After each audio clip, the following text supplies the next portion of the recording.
সাংবিধানিক আদেশ জারি করা, এবং এই তর্কটার কিন্তু সুরাহা হয়নি।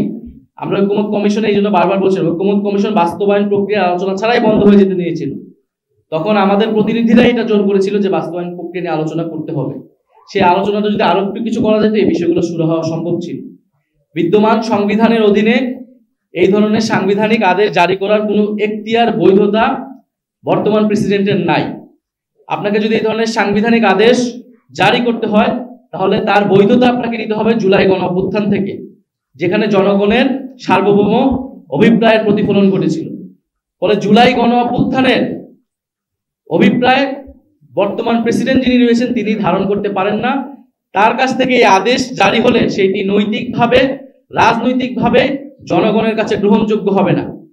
কারণ প্রেসিডেন্ট যিনি আছেন চুপ্পু সাহেব, তিনি জুলাই গণ অভ্যুত্থানের কোনো সিম্বল নয়, বরং প্রফেসর মোহাম্মদ ইউনূস ছাত্র জনতার আহ্বানে সেই সময় বাংলাদেশে এসেছেন, সরকারের দায়িত্ব নিয়েছেন এবং ছাত্র জনতার অভিপ্রায় সকল কিছু তার কাছে অর্পণ করা হয়েছে।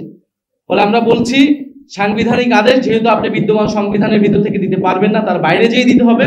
ফলে সেক্ষেত্রে বাইরে যে দিতে হলে তার বৈধতা একমাত্র উৎস হচ্ছে জুলাই গণ অভ্যুত্থান, এবং সেটা একমাত্র জারি করতে পারবেন সরকার প্রধান হিসেবে ডক্টর মোহাম্মদ ইউনূস।